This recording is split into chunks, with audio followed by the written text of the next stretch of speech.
nandito para po ihandog Nag-live. si Yena Villatory sa Panginoon. Tayo po lahat muna ay tumayo. Tayo po ay manalangin. Dakila namin Diyos, Ama naming makapangyarihan, ay nagpapasalamat kami sa inyo sapagkat patuloy ang pag-iingat, pagpapala ninyo sa inyong mga anak, Panginoon. Salamat sapagkat patuloy, Panginoon, binibigyan nyo kami ng kaunawaan na ang lahat ng bagay na meron kami, Panginoon, ay nararapat lamang na ipagpasalamat po namin sa inyo. Sa akong ito, Ama, ng paghandog, pagpalain niyo po ang gawain ito, Lord, na magdagdag sa amin ng kaalaman, Panginoon, at matatagan sa aming pananampalataya. Di sa lahat, Panginoon, ang pagkilala na ikaw ay dakila at mabuti sa aming buhay. Sa pangalan po namin, Panginoong Yesus, ito po ay aming dalangin. Maaari po tayo magkaupo. Nakitunaw sa ito po ay tinatawag nating paghahandog. Kakaiba po doon sa nakagawa natin nung tayo ay katoliko pa. Dati, akala natin kapag kabata ay kinakailangan binibinyagan para mapunta sa langit. Pero sa turo po ng Biblia, hindi ganun. Sa turo ng Biblia, ang mga batang tulad nito ay talagang panlangit. No? May ilang paalala lang ako sa mag-asawa. Gusto kong basahin sa inyo yung awit, yung Kawikaan 22. Ang talata ay isang talata na napakasikat sa mga mananampalataya. Ito siya sabi, sanayin mo ang bata sa daan na dapat niyang lakaran. Kapag tumanda na siya, hindi niya ito tatalikuran. Yun ang una. Ang una, mga kapatid na Joshua at She, una ay tungkulin ninyo bilang magulang ay sanayin ninyo yung anak ninyo sa daan na dapat niyang lakaran. Pag sinabing sanayin, yung salitang ginamit dito sa Hebreo, parang pang-military. Ibig sabihin train. Kaya mo tinitrain kasi hindi pa niya alam. O luhubog mo. Kumbaga ang training, ang salita ay constant paulit-ulit.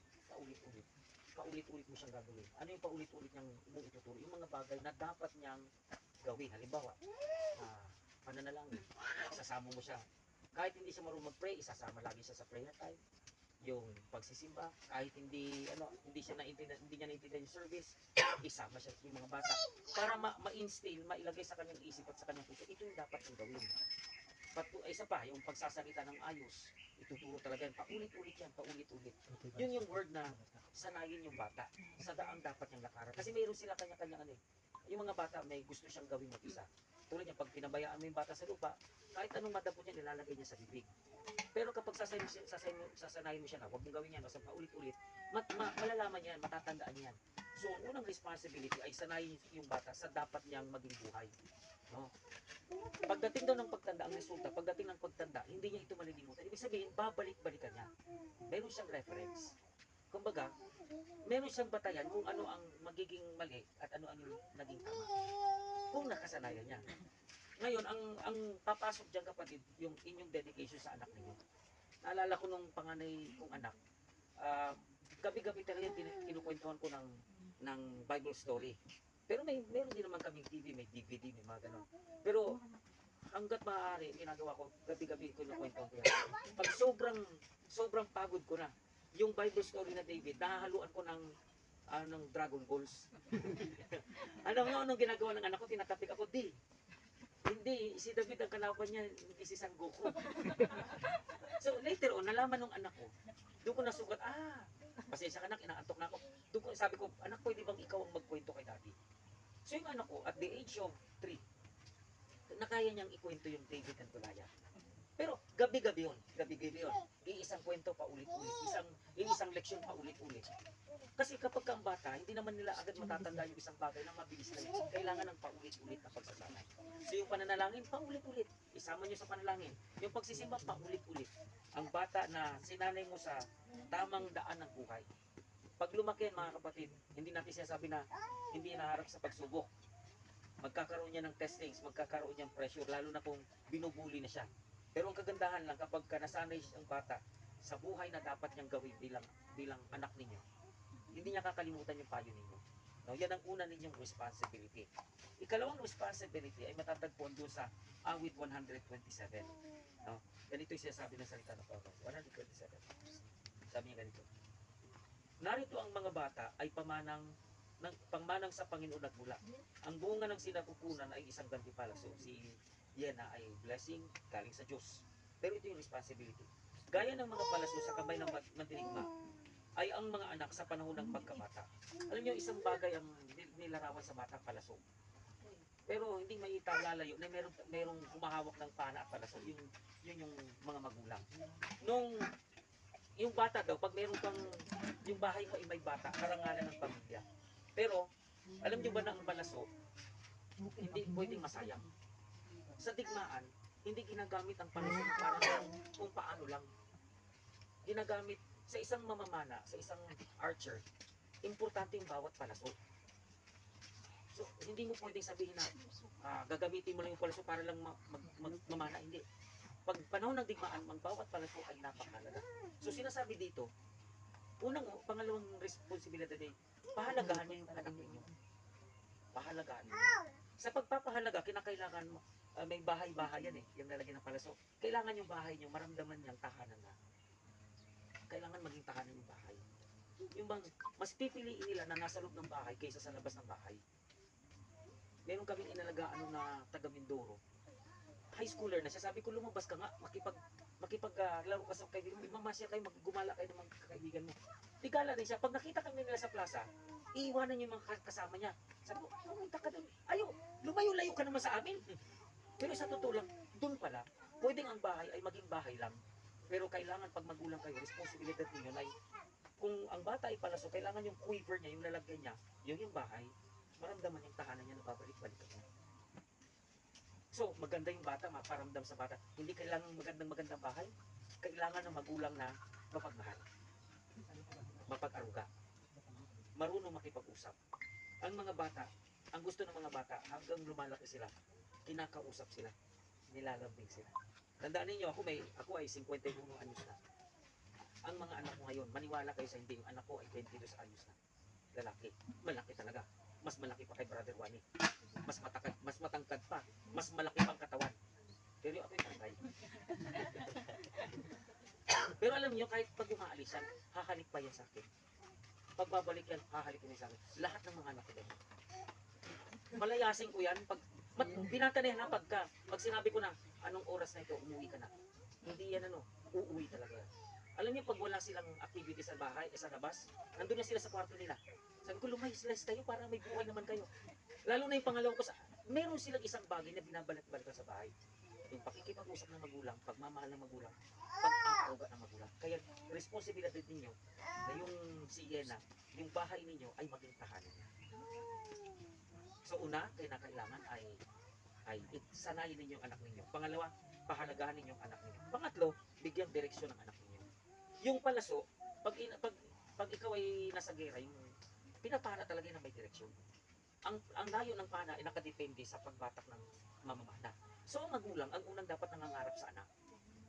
Kung wala kang pangarap sa anak mo, walang direksyon, hindi mo hakay sa tamang direksyon ng anak mo.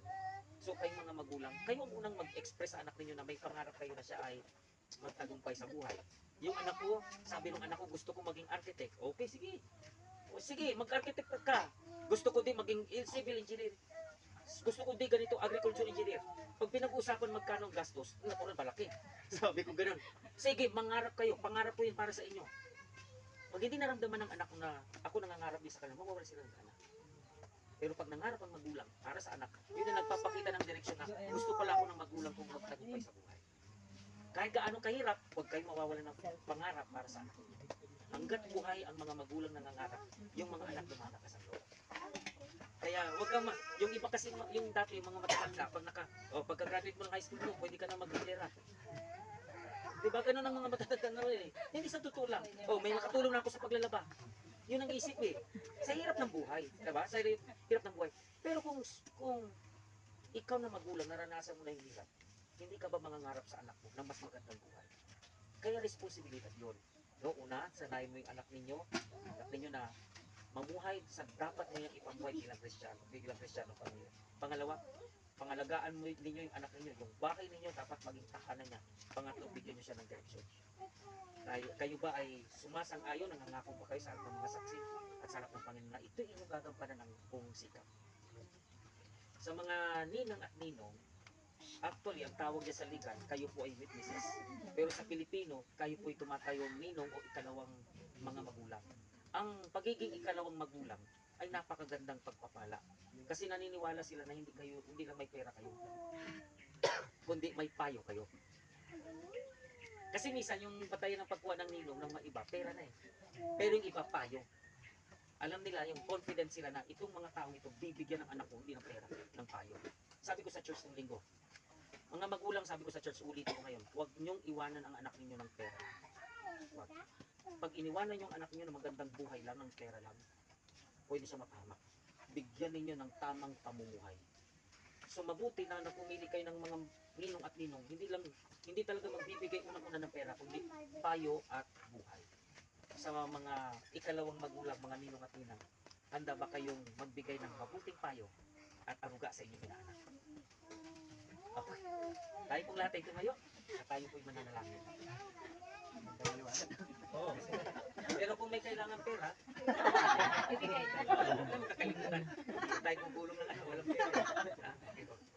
Iituon niyo po yung kamay ninyo kay Yena at ating pong ipapanalangin. Makapangyarihan naming Ama, kinikilala po ng mag-asawa na si Yena, Panginoon, ay galing po sa iyo. At sila'y nagpapasalamat ng buong puso, Panginoon, na pagkalugan niyo sila ng pamana, ng pagpapala, Panginoon. At sila rin, Panginoon, nangako, Panginoon, natutuparin nila ang kanilang tungkulin po sa batang ito na inyong ipinagkaloob. Dalangin ko po, Panginoon, na pagpalain niyo po kami sa mga pangako nila ito, Panginoon. At sa hapong ito, Lord, yamang kinilala ng mag-asawa na si Yena ay galing po sa iyo. At matapos silang mangako, Panginoon, na kanilang gagampanan ng kanilang tungkulin mula sa iyo, Lord, sa batang ito. Panginoon, sa hapong po ito ay iniaalay ko po sa inyo, inihahandog ko po, Panginoon, sa inyo si Yena Villatorre, Panginoon. Pagpalain niyo po siya, Panginoon. Ingatan niyo po siya. Pagkalubon niyo po siya, Panginoon, ng kalusugan at mag-ayos sa pangangatawan. Bigyan po siya, Panginoon, ng karunungan. Sa kanyang paglaki, Panginoon, na ma-develop ang kanyang pananampalataya, pagrespeto sa magulang at kakayahan, Panginoon, sa pagkakaroon ng magandang edukasyon. Lord, dalangin ko ang pagpapala ay pasaganain mo sa batang ito, Lord. At tulutan niyo po, Panginoon, na marating ng batang ito ang mga pangarap ng pagkaganda, Panginoon. Lalo tigit, Panginoon, matupad sa kanyang buhay ang inyong mabuti at dakilang plano, Panginoon. Maluwalhati po nawa kayo, Panginoon, sa batang ito. At sa inyong mga kamay-ama, biyaya, kapayapaan, pag-ibig at pag-iingat ay aming pong dinadalangin para sa kanya. Hinahandog ko po sa inyo siya, Panginoon, sa pangalan ng aming Panginoong Yesus. Amen. Manalangin po tayo. Dakila naming Diyos, sa manaming makapangyarihan, dinadalangin ko po mag-asawa, Lord, na sa kanilang buhay, Panginoon, tulutan niyo po ang mga banal na sa gumaganang biyaya sa kanila. Na sa araw-araw ng kanilang buhay, Panginoon, bilang mag-asawa, ay maalagaan nila ang kanilang anak, Panginoon. Mapalaki nila, Panginoon, may pagkakilala sa aming Panginoon Yesus at sa inyo, at may pagsunod, Ama. At dalangin ko po, Lord, na tulungan niyo po sila na maging matatag. Alam namin, Lord, na ang pagpapamilya ay maraming pagsubok na hinaharap at sa mga suliranin o problema. At maraming pangangailangan, Lord, lalo na sa aming panahon ngayon. Dalangin ko, Ama, na pagpalakasin niyo po yung kanilang pananampalataya. Ingatan niyo po sila, Panginoon, pagpalain niyo po sila, Lord. At patuloy, Ama, na bigkisin mo sila ng inyong kapayapaan, pag-ibig, Panginoon, at kaawaan po ninyo, Ama. Dalangin ko po, Panginoon, maging ang mga ninong at ninang, Lord, dalangin ko pagpapala ninyo ay pasaganain niyo sa kanila, Amang Banal. Na sila, Panginoon, bilang ikalawang mga magulang, ay patuloy na magbibigay, Panginoon, sa batang ito ng magaganda at makakatulong na payo, Panginoon. Patatagin niyo po yung kanilang buhay, Lord. Kung anuman po ang harapin nilang mga problema at pagsubok, Lord, patuloy, Ama, na karunungan, pagpapala ang ipagkaloob sa kanilang. Upang sa ganun, Panginoon, masaksiyan ng batang si Yena, Panginoon, ang inyong kabutihan sa kanyang mga ninong at ninang. Lord, salamat sa hapong ito. At dalangin ko po, Lord, na ang bawat isa sa amin na sumaksi ng pag-handog na ito, Lord, ay maging patotoo na kayo, Panginoon, ay lubang napakabuti at kaming lahat ay may responsibilidad sa batang ito, Ama. Dinadalangin po namin ang lahat ng ito, Lord, sa pangalan ng aming Panginoong Yesus. Amen. Palakpakan po natin si Yena. Congratulations sa mag-asawa. Congratulations. Oh, picture taking. Ako lang picture na. Picture. Muna ni Pasta. Hindi na si Isha, Yesha. Hinday. Hinday. Yesha. Dito ka. Bakit ka pa? 17% ay ano